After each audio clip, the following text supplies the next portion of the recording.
हाँ, तो रिव्यू करते हैं कैरेक्टरिस्टिक्स ऑफ डीएनए रिप्लिकेशन। हमको मालूम है कि DNA consist of both polynucleotide chain. DNA consist of two polynucleotide chain. Both are complementary to each other and runs anti-parallel.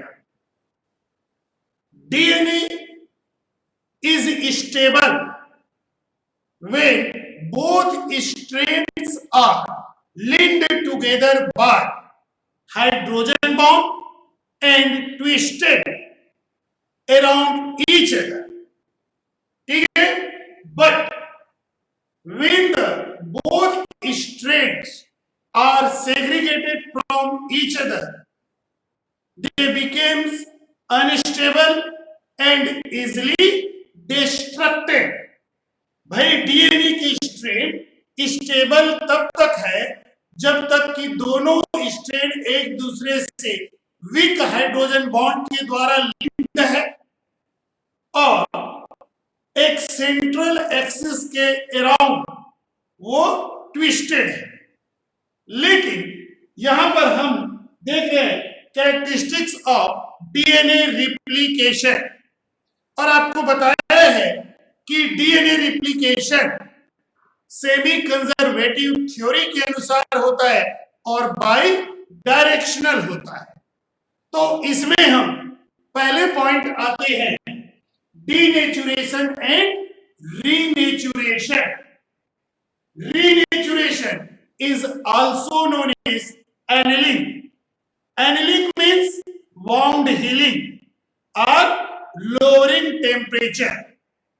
That is when a heated metal is dipped in water to lower their temperature, known as annealing. Let us see first denaturation and renaturation. When the DNA is heated up to 100 degree temperature, 100 degree centigrade temperature, weak hydrogen bond broken up and both polynucleotide chains are segregated from each other. Such segregation of both polynucleotide chain is known as denaturation. That is segregation of two polynucleotide chain of a DNA when by breaking the hydrogen bond when heated up to 100 degree centigrade temperature. Repeat again. Segregation of both polynucleotide chain of a DNA by breaking the weak hydrogen bond when DNA is heated up to 100 degree centigrade temperature, known as denaturation. ठीक है? And such segregated both polynucleotide chain are known as denaturated DNA. Denaturated DNA unstable in nature and get easily destructed. Or the temperature at which DNA strands segregated from each other, known as melting point of DNA. Melting point of DNA represented by capital T small a. Generally, the value of Tm यानी melting point of DNA depends on nature of DNA. The melting point of eukaryotic DNA is less than the melting point of prokaryotic DNA. मतलब जो prokaryotic DNA है जिसे हम circular DNA कहते हैं का melting point eukaryotic DNA या linear DNA से ज्यादा होता है. देखिए यहां पर first point TM value of eukaryotic और linear DNA less than 100 degree centigrade temperature से कम होता है. कारण यह है कि यूकैरियोटिक डीएनए में या लीनियर डीएनए में A+T की मात्रा यानी एडेनाइन और थायमिन की मात्रा गुएनाइन और साइटोसाइन की मात्रा से ज्यादा होता है. That is A+T greater than amount of C+GC. उसी प्रकार सेकेंड पॉइंट देखें, द वैल्यू ऑफ TM यानी melting point of DNA of prokaryotic और circular DNA is greater than 100 degree centigrade temperature. क्यों बेटे? Because of amount of C+G is greater than amount of A+T. यानी circular DNA या prokaryotic DNA है उनमें C+G cytosine और guanine की मात्रा एडेनाइन और थायमिन की मात्रा से अधिक होता है. एक और कारण है बेटे, वो ये है कि C और G साइटोसाइन और गुएनाइन के बीच जो ट्रिपल बॉन्ड होता है वह 50 times more stronger and stable than the double bond present in between adenine and thymine. This is the reason. अब यहां पर आते हैं, this is the denaturated DNA. यदि इस denaturated DNA को धीरे धीरे ठंडा किया जाता है, cooling down slowly, then both polynucleotide chain यानी both denaturated DNA strand rejoin by formation of hydrogen bonds known as renaturation और annealing कहते हैं. That is rejoining of both denaturated polynucleotide chain. When denaturated DNA are cooling down slowly, known as renaturation or annealing. क्योंकि denaturation से क्या बन गए थे? Wound बन गए थे, अनस्टेबल हो गया था. जब इसे हमने ठंडा किया तो फिर जुड़ गए, यानी वो वाउंड हील हो गया, भर गया, तो इसे हम रीनेचुरेशन कहते हैं. और अब इस डीएनए को रीनेचुरेटेड डीएनए कहते हैं. This is the first point, denaturation and renaturation. Second point, quenching. ये पूछे जाते हैं बेटे, क्वेंचिंग क्या होता है? When denaturated DNA are brings at very low temperature instead of cooling down slowly, then the denaturated DNA get permanently denaturated. Known as quenching.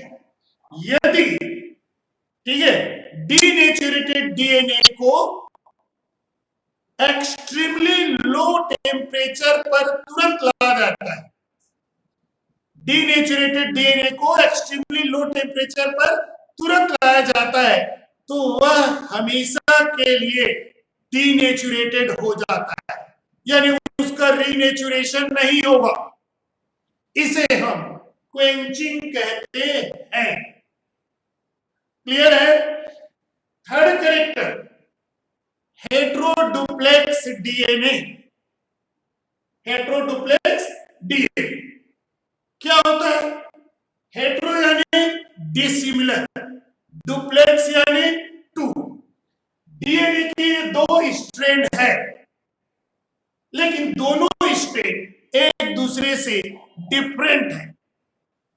मतलब कि इस डीएनए के दोनों स्ट्रैंड में जो बेस कंपोजिशन है या बेस पेयरिंग है वो मिसमैच्ड है, रॉन्ग बेस पेयरिंग है। ठीक है, तो इस डीएनए को हम हेट्रोडुप्लेक्स डीएनए कहते हैं।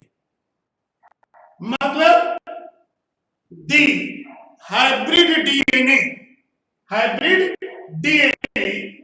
formed by genetic recombination, hybrid DNA formed by genetic recombination and have number of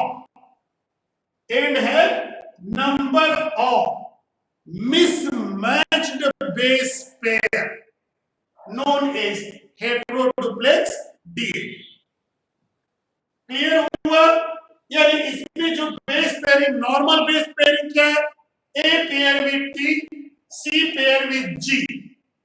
तो instead of this two some base pair are different from this two. हो सकता है ए पेयर विद सी या A pair with G. Likewise T pair with T pair with C और G. तो that is the mismatched base pairing होता है। Clear है? Fourth point, fourth character है complementation. As we have studied that, ठीक है, as we have studied that DNA is stable. DNA is stable in nature. कब है वो स्टेबल? पहला कंडीशन, बोथ स्ट्रैंड क्या है? लिंक्ड टुगेदर है, जब जुड़े हैं। एंड कैसा है? Twisted around each other. एक कंडीशन है। दूसरा कंडीशन है कि having the matched base pair. समझ लो बेटे, हैविंग, ठीक है, क्या? Matched base pair. यानी इसका मतलब क्या होता है? कॉम्प्लीमेंट्री होता है। ठीक है, डीएनए के दोनों स्ट्रैंड में मैच्ड बेस पेयर होती हैं और इसी कारण डीएनए के दोनों स्ट्रैंड एक दूसरे के कॉम्प्लीमेंट्री होता है। यानी यदि हम एक डीएनए स्ट्रैंड बनाते हैं 3 डेज और ये 5 डेज है, और इसमें जो बेस सीक्वेंस है adenine, guanine, thymine, cytosine, guanine, thymine है, ये बेस सीक्वेंस है। ठीक है, तो इसी का जो कॉम्प्लीमेंट्री स्ट्रैंड बनेगा वो क्या होगा? ये 3 डेज हो जाएगा और ये 5 डेज हो जाएगा, ठीक। और इसमें जो बेस पेयरिंग होगा मैच्ड होगा, यानी टी की जगह क्या हो जाएगा, ए, जी का सी, सी का जी, टी का ए, और इसका जी का क्या हो जाएगा, सी, और ए का टी हो जाएगा। ये मैच्ड बेस पेयरिंग होता है। क्लियर हुआ? यानी रॉन्ग बेस पेयरिंग नहीं है, यही कहलाता है कॉम्प्लीमेंटेशन कहलाता है। इसका मतलब यदि हमको एक डीएनए स्ट्रैंड के बेस सीक्वेंस मालूम है तो दूसरे डीएनए स्ट्रैंड के बेस सीक्वेंस को हम फाइंड आउट कर सकते हैं। दैट इज, इसका मतलब क्या है, bye knowing the base sequence of one strain, ठीक है, we can find out या determines, ठीक है, base sequences of other strain। इसी को हम कहते हैं नोन एज, क्या बोलेंगे, कॉम्प्लीमेंटेशन कहते हैं। ये क्लियर हुआ, ठीक। और फिफ्थ आता है, that is the DNA repairing है। क्या है, डीएनए रिपेयरिंग है, ठीक है। डीएनए के दोनों स्ट्रैंड में इतनी कैपेबिलिटी है कि वो डैमेज्ड या डिलीटेड डैमेज्ड पार्ट को वो रिपेयर कर लेता है, और इसके लिए DNA takes the help of DNA polymerases enzyme that present in the nucleoplast. मतलब, ठीक है, डीएनए हैज, क्या बोलेंगे बेटे, potentiality, DNA has potentiality to, क्या बेटे, रिपेयर इट्स, ठीक है, डैमेज्ड या degenerated or deleted part of one strain। समझ रहे, वन स्ट्रेन कैसे बेटे, विथ द हेल्प ऑफ, किसके द्वारा, डीएनए, क्या, पॉलीमरेजेस एंजाइम, ठीक है। ये कहां है, प्रेजेंट इन न्यूक्लियोप्लास्ट। अगर हम ये डीएनए स्ट्रैंड बना रहे हैं और ये डीएनए स्ट्रैंड है, अब मान लीजिए एक स्ट्रैंड में, ठीक है, इसको ऐसे बनाते हैं, ये एक स्ट्रैंड है और ये दूसरा स्ट्रैंड है, 3 डेज 5 डेज, 3 डेज 5 डेज, ठीक। अब मान लीजिए एक स्ट्रैंड में adenine, guanine, thymine, cytosine, guanine, cytosine, thymine, ये बेसेस है। और मान लीजिए यहां पर थाइमिन है, साइटोसाइन है, और यहां पर नहीं है, सीधा सीधा साइटोसाइन, गुआनिन, एडेनाइन, यानी ये पार्ट डिलेटेड हो गया है या डैमेज हो गया है या बेस पेयरिंग नहीं हुआ है।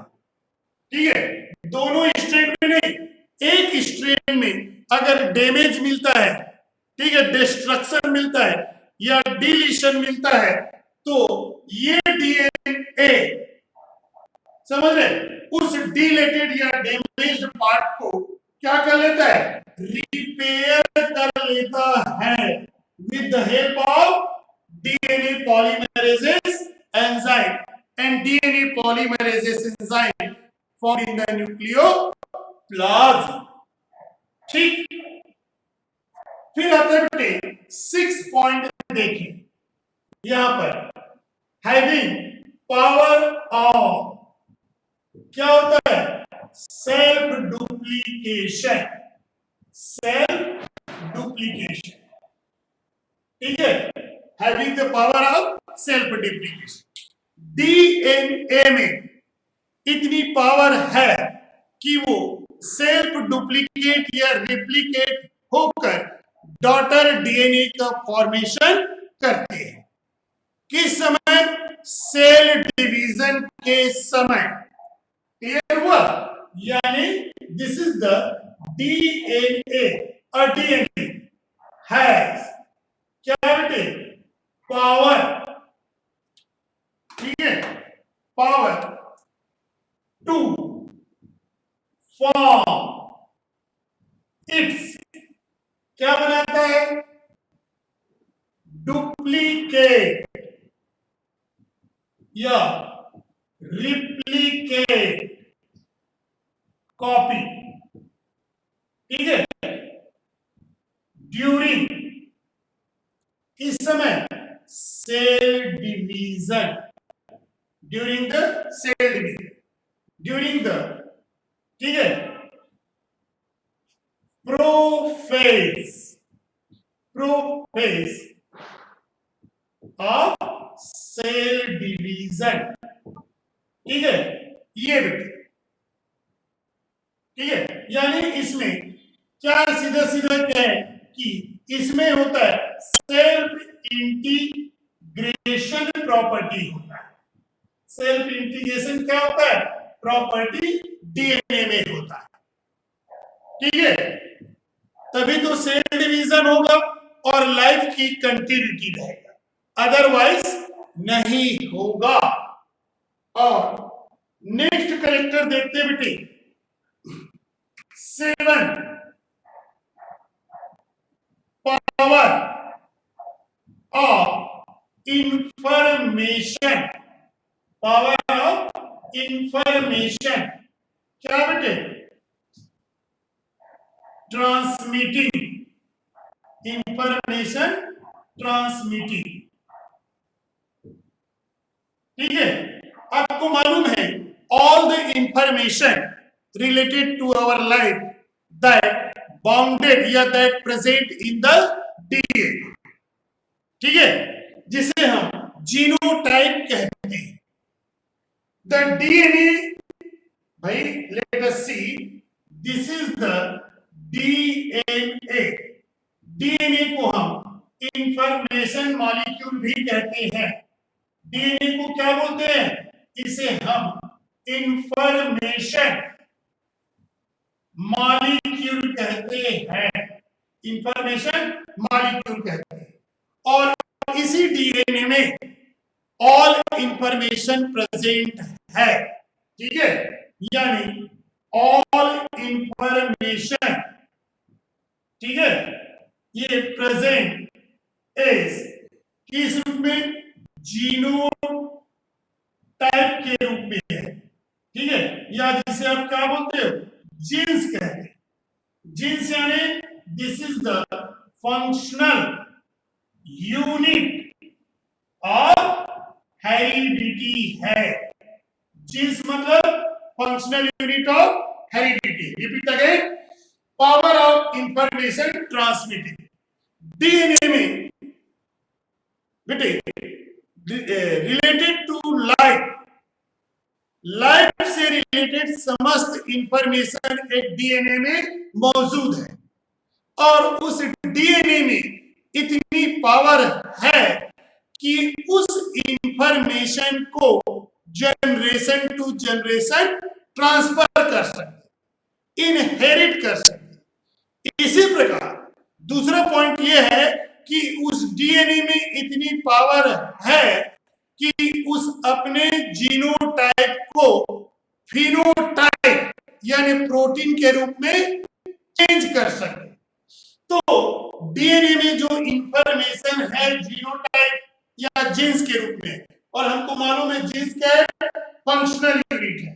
तो इसके लिए क्या होता है बेटे, जीन्स पहले क्या होता है, ये डीएनए क्या होगा, सेग्रीगेट होते हैं, और सेग्रीगेट से ये दोनों स्ट्रेट अलग हो गया, सेग्रीगेट से दोनों स्ट्रेट अलग हो गया इस प्रकार से।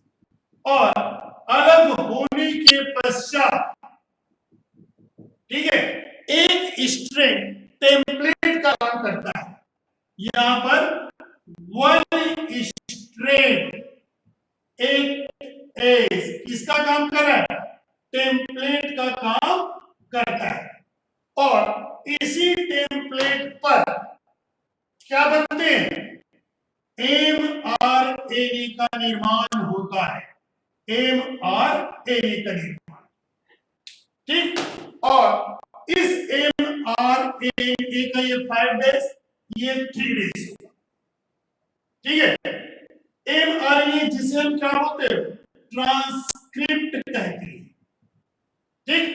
और डीएनए से जो mRNA बना है, इस प्रोसेस को क्या बोलते हो, ट्रांसक्रिप्शन कहते हैं।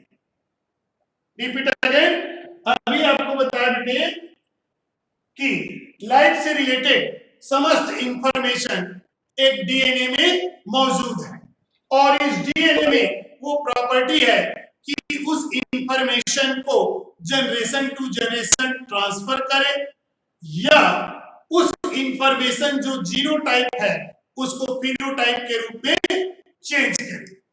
डीएनए में जो इंफॉर्मेशन है वो जीनोटाइप या जीन्स के, या फिर हम जिसे कोड कहते हैं, जेनेटिक कोड कहते हैं, ठीक है। अब ये कैसे ट्रांसफर होगा, सबसे पहले डीएनए के दोनों स्ट्रैंड सेग्रीगेट होते हैं टोपोआइसोमेरेसिस और हेलिकेजेस के द्वारा।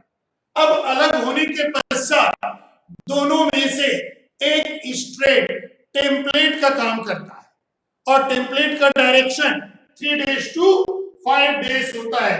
यानी ये स्ट्रैंड क्या हो गया, दिस इज द टेम्पलेट हो गया, और टेम्पलेट का डायरेक्शन 3 डेज टू 5 डेज है। और इस टेम्पलेट में इंफॉर्मेशन किस रूप में है, जेनेटिक कोड के रूप में इस टेम्पलेट में इंफॉर्मेशन है। क्लियर है।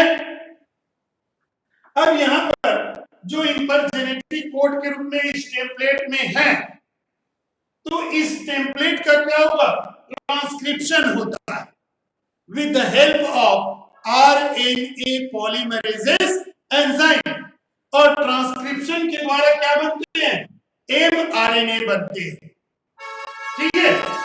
और mRNA में इंफॉर्मेशन किस रूप में होता है, कोडॉन के रूप में होता है, यानी ठीक। और इस mRNA का क्या होता है, ट्रांसलेशन होता है, और ट्रांसलेशन से क्या बनते हैं, पॉलीपेप्टाइड चेन। ये क्या बना, पॉलीपेप्टाइड चेन का फॉर्मेशन हुआ, यानी ये क्या है, फिनोटाइप है। ये क्या है, फिनोटाइप, NN और CN।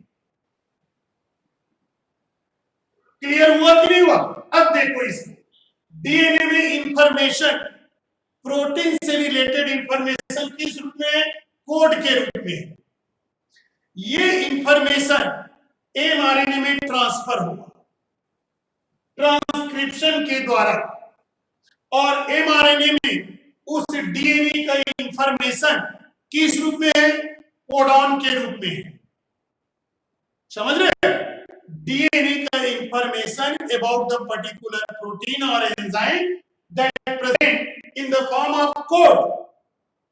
such information of DNA, that is the genetic code, is transcribed in mRNA in the form of codon.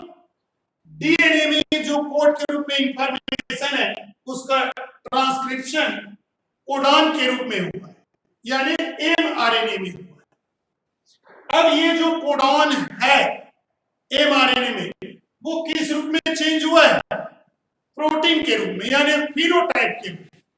तो ये power of information transmitting, DNA अपने इंफॉर्मेशन को आरएनए में ट्रांसफर किया है, डीएनए अपनी इंफॉर्मेशन को आरएनए में ट्रांसफर किया है।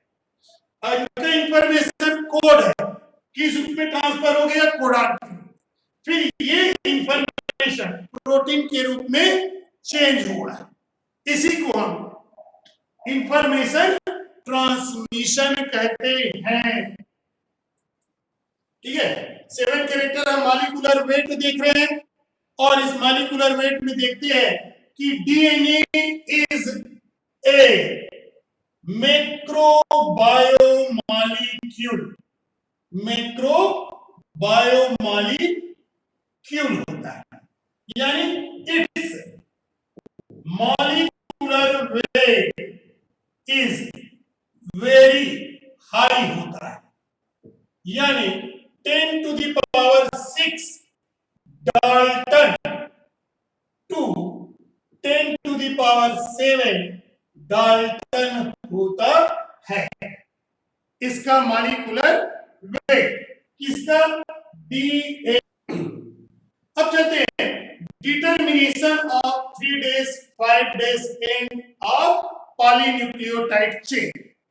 डीएनए एक डीएनए, मान लीजिए बेटे ये एक पॉलीन्यूक्लियोटाइड चेन है, और इस पॉलीन्यूक्लियोटाइड चेन के एक सिरे को हम 3 days एंड कहते हैं, और दूसरे सिरे को हम 5 days एंड कहते हैं। तो किस बेस पर हम इसे 3 days और 5 days एंड कहते हैं? भाई ये एक क्या है? पॉलीन्यूक्लियोटाइड चेन है, पॉलीन्यूक्लियोटाइड चेन। ठीक, अब पॉलीन्यूक्लियोटाइड चेन कैसे बनेगा? तो उसके लिए आपको मालूम है कि ये न्यूक्लियोटाइड इस प्रकार, यानी पॉलीन्यूक्लियोटाइड चेन के लिए जरूरी है आपको न्यूक्लियोटाइड, न्यूक्लियोटाइड, न्यूक्लियोटाइड, ये न्यूक्लियोटाइड, 4 न्यूक्लियोटाइड बनाए हैं। और हमको मालूम है कि ये जो न्यूक्लियोटाइड है एक दूसरे से किसके द्वारा जुड़े होते हैं? फास्फोडाइएस्टर बॉन्ड के द्वारा जुड़ते हैं। तो ये है फास्फोडाइएस्टर बॉन्ड। टर्म देखो बेटे, क्या बोल रहा है? इसको क्या बोल रहे हैं? फास्फो। ठीक, यानी फास्फेट ग्रुप है, PO4 है। डाई क्या बोल रहे हैं? एस्टर, यानी कितने हो जाएंगे? 2 एस्टर हो जाएंगे, 2 एस्टर बॉन्ड, तो 2 एस्टर। अब यहां पर एडेनाइन, पेंटोज शुगर और फास्फोरिक एसिड, ये एक न्यूक्लियोटाइड है। ठीक, आपको बताया था कि ये क्या है? ये जो बॉन्ड है इसे हम एन ग्लाइकोसाइडिक बॉन्ड कहते हैं। ठीक है, और ये एन ग्लाइकोसाइडिक बॉन्ड किनके बीच होता है? ये फर्स्ट पोजीशन, पेंटोज शुगर के फर्स्ट पोजीशन, ठीक है, और नाइट्रोजन बेस के 9th पोजीशन के बीच होता है। ये फर्स्ट पोजीशन, ये 9, ये फर्स्ट पोजीशन, ये 9 के बीच होता है। उसी प्रकार ये फास्फोरिक एसिड है, समझ रहे बेटे, ये फास्फोरिक एसिड है।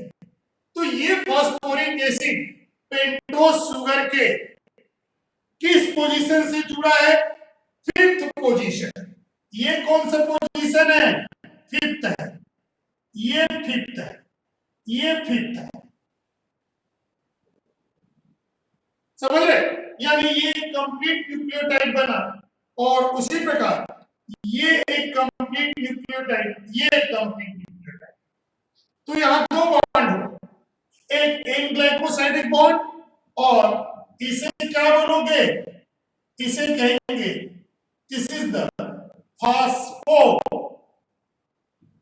एस्टर बॉन्ड कहेंगे, डाई एस्टर नहीं, क्योंकि सिंगल है। समझ रहे? उसी प्रकार इधर भी है। ठीक है, ये क्या हो जाएगा? ये कौन सा पोजीशन होगा? 9। ठीक है, ये 9th पोजीशन, ये क्या होगा? फर्स्ट। ये 9th, ये फर्स्ट पोजीशन, ये 9th, ये फर्स्ट पोजीशन। ठीक, ये कौन सा होगा? 5th। ये 5th पोजीशन, ये 5th पोजीशन। और हमको मालूम है इसे क्या बोलेंगे? ये क्या होगा? ये होगा एन ग्लाइकोसाइडिक बॉन्ड है। किनके बीच? 9th और फर्स्ट पोजीशन के बीच। ठीक, और ये कौन सा है? दिस इज द, इसे हम फास्फो एस्टर बॉन्ड कहेंगे, जो पेंटोस शुगर के 5th कार्बन से जुड़ा है, फॉस्फेट ग्रुप जुड़ा है। तो अब ये कैसे होगा बेटे? ये एक न्यूक्लियोटाइड, ये एक न्यूक्लियोटाइड, और न्यूक्लियोटाइड के बीच फास्फोडाइस्टर बॉन्ड बनेगा, एक एस्टर बॉन्ड है। तो ये दूसरा जो जुड़ेगा, ये इस प्रकार जुड़ेगा, और ये होता है, कौन सा होता है? 3rd कार्बन है। ये 3rd है, ये 3rd है। तो 3rd कार्बन से जुड़ेगा इस तरह। अब ये बॉन्ड कहलाएगा डाई एस्टर। ये भी क्या होगा? एस्टर बॉन्ड होगा। कौन सा? Phospho ester. ठीक, वैसे ही ये 3rd कार्बन से, ये 3rd कार्बन से, ये भी क्या है? फास्फो एस्टर बॉन्ड है। यानी दो न्यूक्लियोटाइड के बीच एक फास्फोरिक एसिड, दो न्यूक्लियोटाइड के बीच एक फास्फोरिक एसिड है। यानी ये फास्फोरिक एसिड एक तरफ 5th, ये फास्फोरिक एसिड एक पेंटोस शुगर के, ये फास्फोरिक एसिड एक पेंटोस शुगर के 5th कार्बन से जुड़ा है, और दूसरे पेंटोस शुगर के 3rd कार्बन से जुड़ा है। ठीक है, दो पेंटोस शुगर के बीच एक फास्फोरिक एसिड लिंक्ड है, और ये फास्फोरिक एसिड एक पेंटोस शुगर के 5th कार्बन और दूसरे पेंटोस शुगर के 3rd कार्बन से जुड़ा है। अब यहां पर बात आया 3 डेज और 5 डेज की बात करें। ये क्या हो जाएगा? 3 डेज, ये 5 डेज। यानी पॉलीन्यूक्लियोटाइड चेन के वह एंड जिसके, ठीक है, यहां पर देखो बेटे 3rd कार्बन फ्री है, नहीं 3rd कार्बन फ्री है, और इस 3rd कार्बन पर क्या है? फ्री हाइड्रोक्सिल ग्रुप होता है। ठीक है, यानी polynucleotide chain in which having the free hydroxyl group at 3rd carbon known as 3 days end, while its opposite having the free hydroxyl group at 5th carbon known as 5 days end. यानी एक polynucleotide chain का वह and, इस polynucleotide chain का वह and जिसमें pentose sugar के third carbon पर, पेंटोज शुगर के थर्ड कार्बन पर फ्री हाइड्रोक्सी ग्रुप है, 3 डेज एंड कहलाता है। और वह एंड जिसके पेंटोज शुगर के 5th कार्बन पर फ्री हाइड्रोक्सिल ग्रुप है, 5 डेज एंड कहलाता है। समझ गए? अब इसको, ये पॉलीन्यूक्लियोटाइड चेन, ये एक पॉलीन्यूक्लियोटाइड चेन, यहां पर डबल बॉन्ड होगा, यहां पर ट्रिपल बॉन्ड होगा, ये हो जाएंगे डबल बॉन्ड। और ये कौन कौन से पोजीशन होगा? फर्स्ट और सिक्स, फर्स्ट और सिक्स, ये फर्स्ट, सिक्स और second, first sorry, six first second, six first second, ठीक है। और ये हो जाएगा 1 और 6, ये है। और ये क्या है? This is the